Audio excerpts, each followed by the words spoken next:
Assalamualaikum warahmatullahi wabarakatuh. Perkenalkan, nama saya Rifki Hidayat dengan nomor pokok mahasiswa 10220087 dari Prodi Akuntansi S1 kelas B.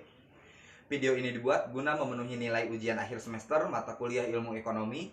Dosen pengampu yaitu Bapak Dr. Insinyur Eka Purwanda SE MSI dan Bapak Tresna SE SOS MSI. Menjadi negara dengan waktu pemulihan yang terbilang cepat terdampak pandemi COVID-19 membuat Cina diproyeksikan akan memimpin ekonomi dunia dengan menduduki peringkat pertama negara dengan ekonomi terbesar di bumi ini. Bahkan, posisi negara adidaya Amerika Serikat harus rela terkalahkan oleh Cina dari segi perekonomian yang juga ikut anjlok dihantam pandemi COVID-19. Seperti apa akan kita ulas bersama, gulingkan AS, Cina merajai bumi. Lepas dari jeratan pandemi COVID-19 memang menjadi harapan di hampir seluruh negara di dunia.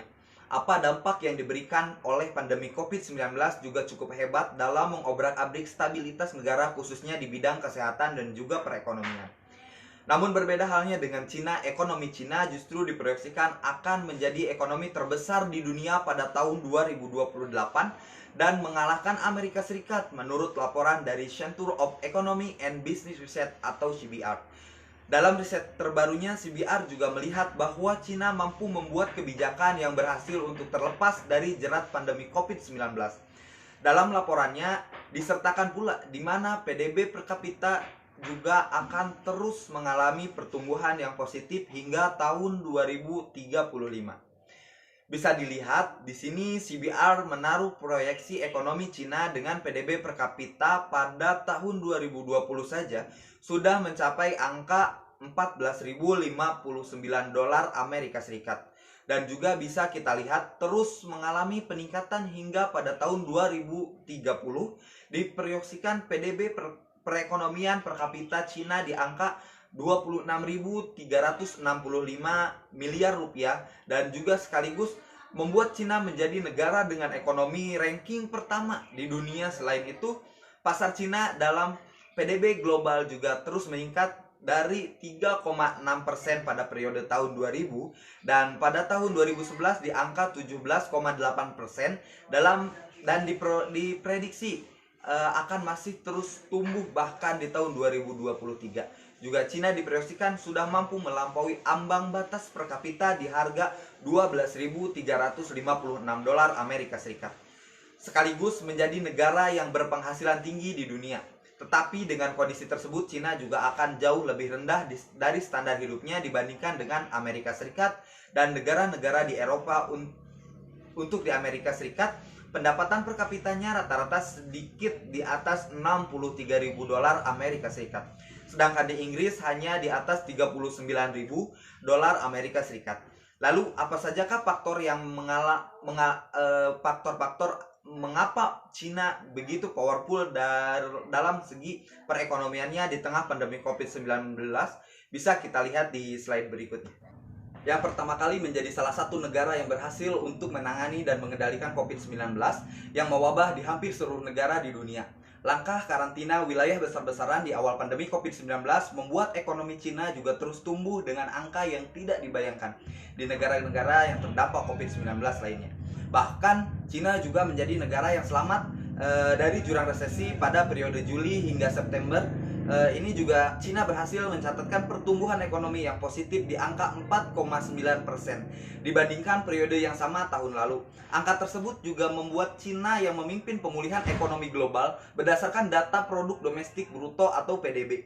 Dan kita ketahui pula PDB Cina juga pernah anjlok begitu hingga 6,8% pada awal COVID-19 ataupun pandemi menyerang Tiongkok. Namun dengan kondisi lapangan kerja yang cukup stabil dan sektor perdagangan Cina yang memang baik pula dan sektor ekspor tumbuh hingga 9,9%, impor juga naik ke angka 13,2%, Cina juga mampu menunjukkan dirinya dapat pulih dengan cepat dari dampak yang disebabkan oleh COVID-19 dan banyak dipengaruhi oleh kebijakan yang dikeluarkan oleh pemerintah, yakni memang adalah upaya yang kuat. Memang pandemi COVID-19 disertai kebijakan makroekonomi serta keuangan negara yang kokoh sehingga langkah tersebut pula dapat mengurangi dampak krisis akibat COVID-19.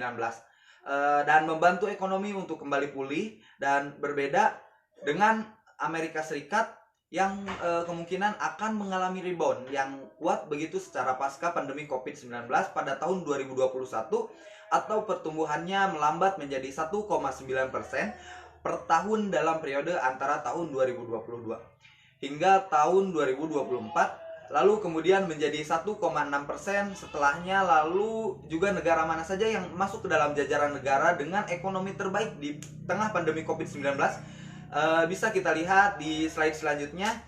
Di sini yang dipublikasikan oleh CBR, yang memang inilah negara-negara yang masuk dalam jajaran negara dengan ekonomi terbaik ataupun di posisi pertama terdapat Amerika Serikat di tahun 2020. Dilanjutkan posisi kedua yaitu adalah Cina, Jepang, Jerman, dan juga Inggris. Dan di posisi ketujuh ada negara Prancis, tetapi berbeda di tahun 2030 proyeksinya berbeda. Amerika Serikat sendiri akan berada di posisi kedua, sedangkan Cina sendiri akan berada di posisi pertama.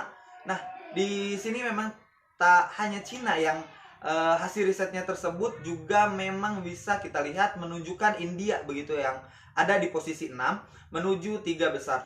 Lalu bagaimanakah dengan Indonesia? Bisa kita lihat selanjutnya dalam proyeksi CBR. Indonesia juga akan terus meningkat atau bahkan mampu menembus angka peringkat 10 besar dunia. Dengan peringkat tersebut, Australia, negara dengan predikat negara maju, juga akan dikalahkan oleh Indonesia dari segi kondisi ekonominya menurut laporan dari CBR. Memang lebih lanjut nantinya juga menjelaskan bahwa ekonomi Indonesia akan meraih peringkat ke-12 pada tahun 2030.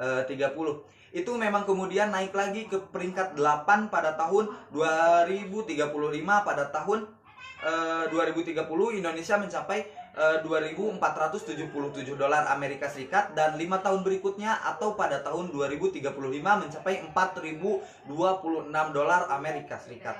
Angka tersebut juga meroket dari di Indonesia di tahun 2019 yang hanya berada di kisaran 1.120 dolar Amerika saja. Dan sebagai informasi, CBI ini juga memang adalah lembaga yang berbasis di London dan sudah 25 tahun terakhir memberikan risetnya di bidang ekonomi dan analisis keuangan bagi ratusan perusahaan swasta dan juga pabrik di dunia. Klien dari CBR ini juga termasuk dalam 20 Hamilton yang tercatat dalam indeks fungsi 100 dari bagian perusahaan di London yang berisi 100 saham unggulan. Demikian pemaparan yang dapat saya berikan. Kurang dan lebihnya saya mohon maaf. Billahi taufik wal hidayah. Wassalamualaikum warahmatullahi wabarakatuh.